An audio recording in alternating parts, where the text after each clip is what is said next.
How is everyone doing today? The video format, the sound, everything is going to be just a tad bit different than what you're used to because I've recently switched away from iPhone. I find them to be onerous, and all the AI nonsense and all of that is it's just not something I want in my life. So I have since fixed the issue. This is a brand new phone. It's high quality, but let me know what you think. That being said, today's video, I've been contemplating this for a while because I've never claimed to be a prophet. I've never claimed to be some kind of, fortune teller or anything of the like. I know my Bible, and I wanted to share it with you, considering everything that we are on the cusp of, the tribulation specifically. Now, the major event, obviously, now that we are, not more than 13, 14 days from the election, which is seeming like it's going to run like it has the last couple of times, which means it won't be on time and it won't be perhaps as accurate as we want it to be, and all the other nonsense and shenanigans that are played in the background. We can get into that, but I think that's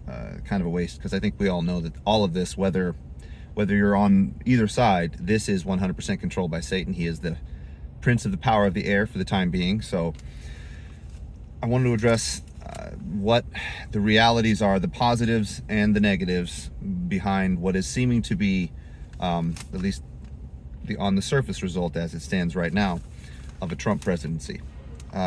If you've watched this channel for any number of days, videos, years, perhaps, if you've been with me since the beginning, you know that I'm not pro-politics, and I'm certainly not pro-Trump, in that I believe if and when he comes about, and we're going to discuss a lot of those things here today. I'm going to try not to make it too long of a video, by the way, but I'm not a pro-Trump guy. I've pointed out quite clearly that he's claimed to be Christian and yet doesn't need to be forgiven, which is anathema and absolutely sign that he is 100% not a believer and is just trying to fill the shoes of the I guess, avatar for the conservatives and the Christians, so that he can have power and do his thing. And on the outset here, at the outset, I would like to say that even though none of these people are my favorite people, and I fully believe that they're all within the pocket, if you will, of Satan, I still pray for them. I still hope for the best, and I still hope for the absolute success of all of us here, not only here in Babylon, United States, but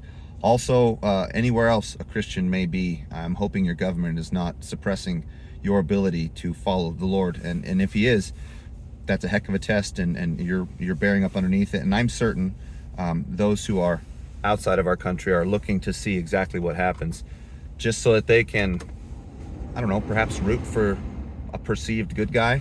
And that's the temptation in all of this, really, is that it's another just false hope. And again, we'll discuss this. So, benefits of a Trump presidency. We'll go over those first, because I don't want to sound all doom and gloom all the time. First and foremost, regardless of who gets into office, Christ is closer day by day. So that's the number one thing. No matter who ends up in power or seemingly in power, again, as Satan's puppet, Jesus Christ will be here on schedule, his schedule, the Father's schedule, even though we don't know the exact day. We know the season, we know the timing.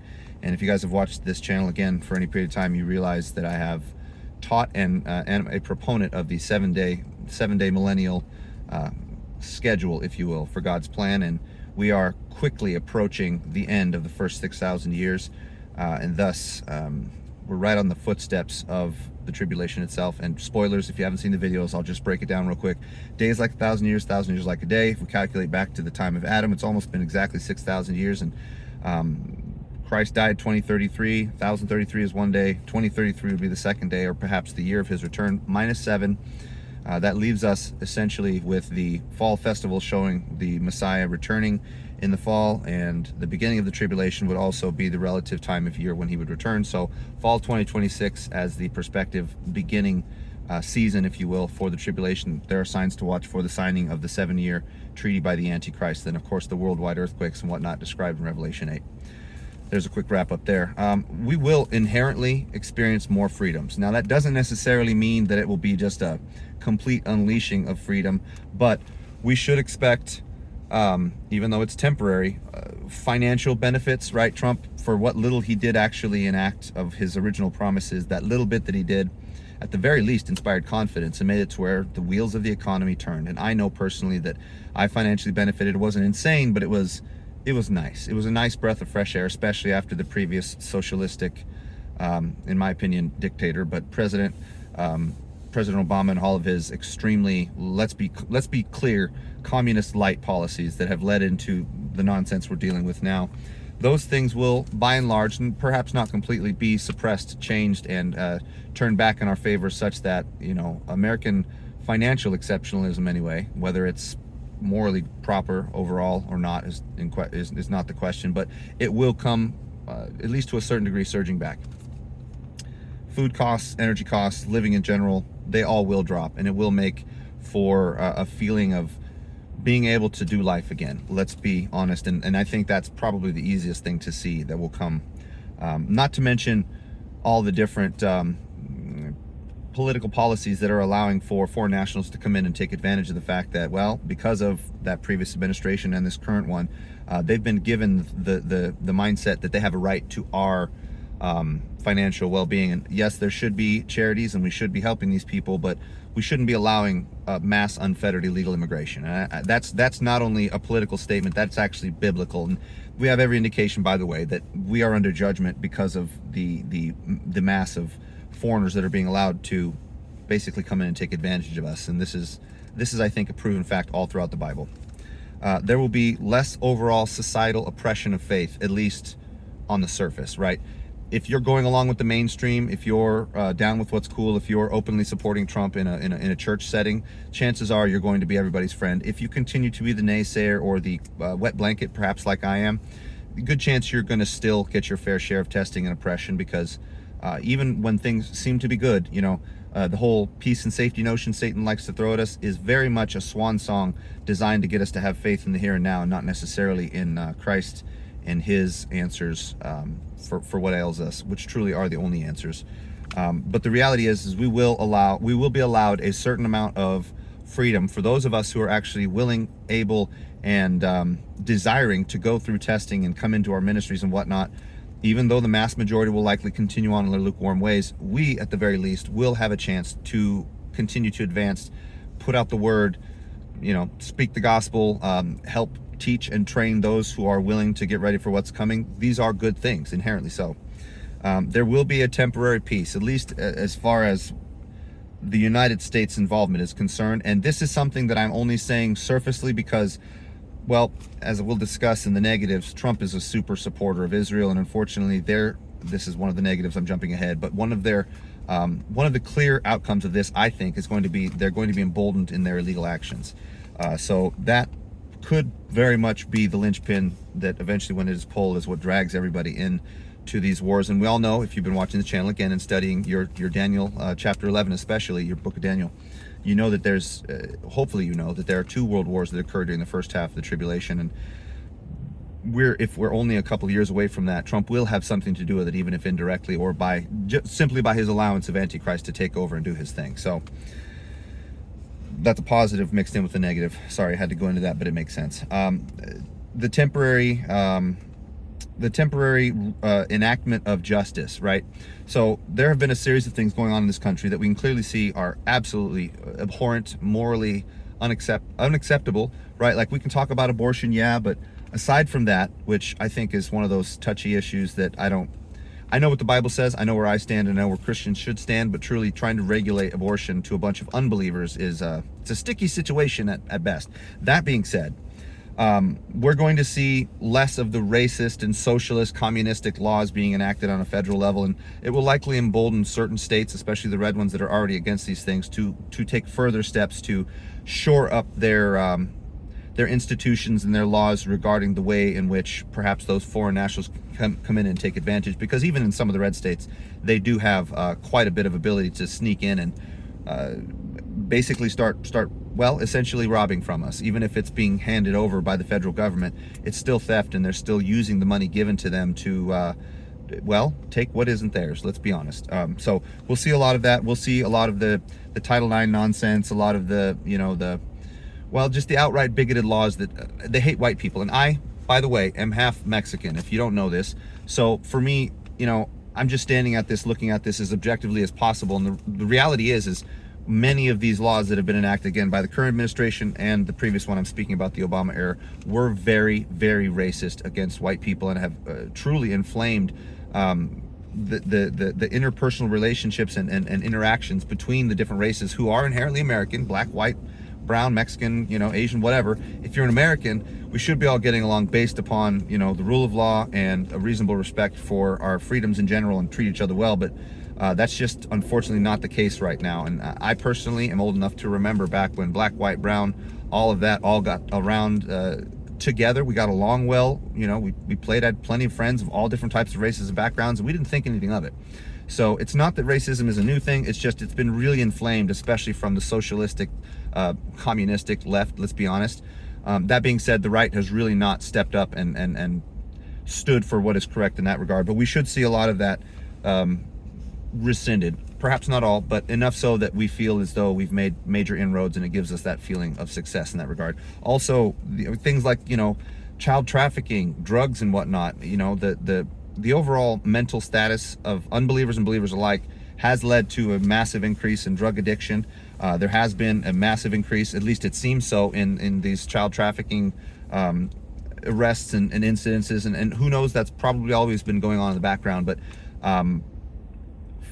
P. Diddy, Epstein, all of these things, there's a very good chance that a lot of this is going to be released. Perhaps not all, because I have a feeling Epstein is related to Mossad, Mossad is related to the evil state of Israel. So there's going to be a certain amount of that just never comes to the surface. But if even a little bit does, it will give the moral people in this country that aren't perhaps necessarily the most in touch with their faith a strong feeling like this is perhaps the will of God. And it is, certainly. Don't think justice isn't from God, but know that Satan can give us a temporary sense of justice too, by throwing his own under the bus. And I think that a little bit of that is going to go on.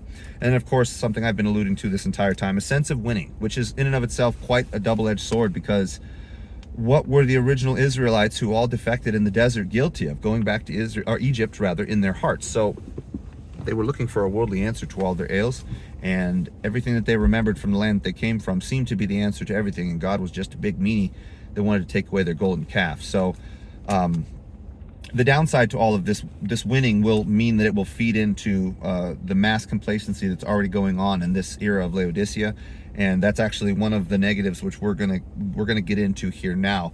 And directly tying into this will be an overall increase in faith by both the faithful Christians and the non-faithful, perhaps conservatives, that somehow the system works, right? I've watched quite a few presidential elections, state elections, midterm elections, I guess, and there's always funny business. There always has been.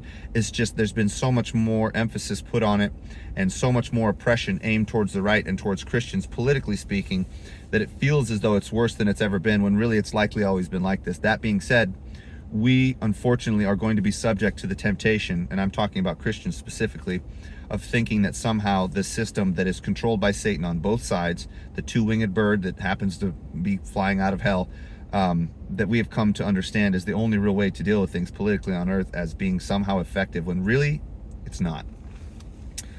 And this, of course, is a substitution for pure faith in Christ and his answers, which is to learn the word, follow the word, grow in the word, help others do the same, trust in Jesus Christ primarily, which the mass majority of Americans already don't. So let's be clear that is unfortunately more of a bad thing than a good thing, to have so much seeming political success.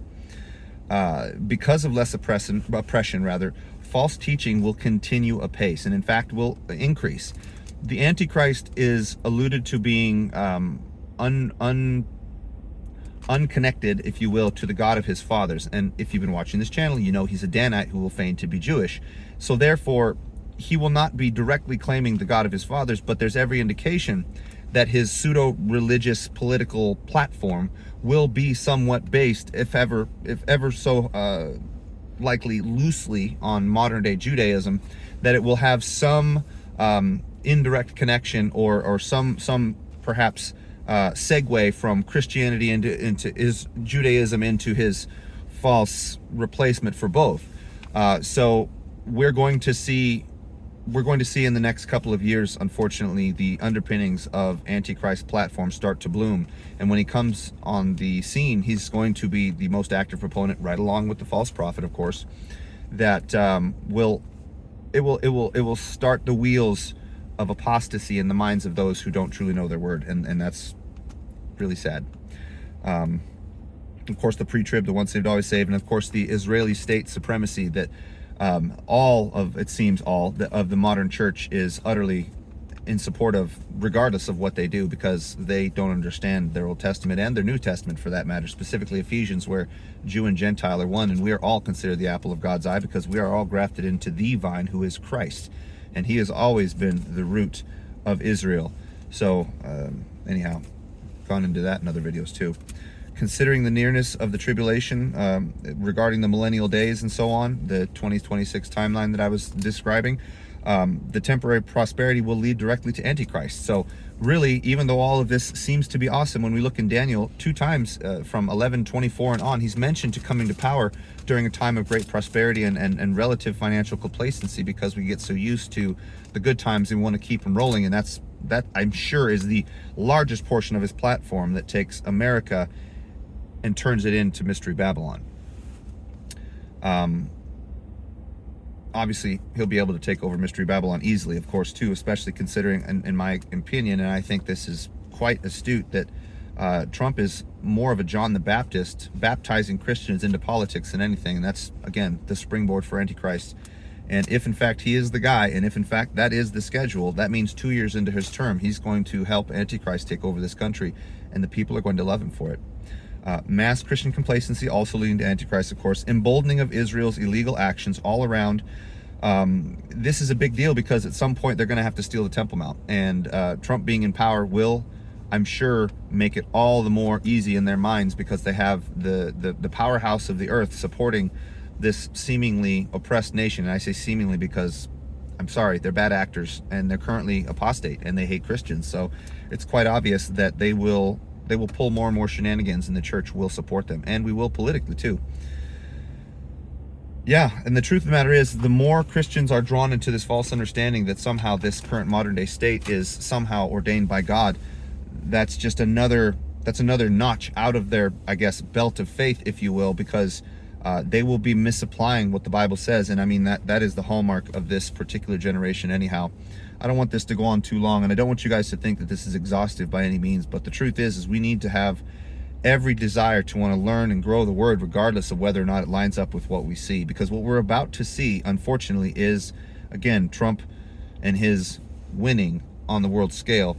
And we Christians cannot think that this is purely just a gift. I know God is always enacting his righteousness. Romans 1 is quite clear that even while the evil are rising, he is doing all of his good work in the background, punishing those who are doing evil. So we cannot take God's punishment and his proper enactment of the punishments that he wishes to enact during that time as a sign that somehow all of the actions of Trump are ordained by God, because they are not. Now, they are ordained in that he knew it was going to happen, and he is allowing it so as to bring about the final epic of his plan apace. But that doesn't necessarily mean that he endorses it. And knowing my Bible the way that I do, and understanding my God the way that I do, I can say with a wholehearted assurance that that is absolutely not the case. We get what we deserve when it comes to our political state, and right now, because of our collective lukewarm nature, the fact that both of these candidates are even on the ballot is a very, very bad sign for the church in general. We gave up our right basically to complain because we allowed more and more evil to creep in, just the same way the churches did as the eras went on over these last 2,000 years. The same thing is happening in politics, and it's about to subsume and take us over completely. In fact, this is, I believe, the presidential organization that instigates and enacts all that is required to make Mystery Babylon. And don't forget the false prophet in the background. He's very, very close. When I say he, I mean the guy who I think it is. I'm not guaranteeing it, but he's buddy-buddy with him in a way that I saw this coming, and I'm just glad that the Lord is standing on the other side of this, and hallelujah, amen. We get to see his justice. Let me know what you guys think. I hope this video is filmed and processed well. I'm giving it a shot. We'll see what happens. I might have to refilm it. But in the meantime, bless you guys. Like, share, subscribe, tell your friends. Keep a sober mind about yourself. It's about to get real crazy. Talk to you soon.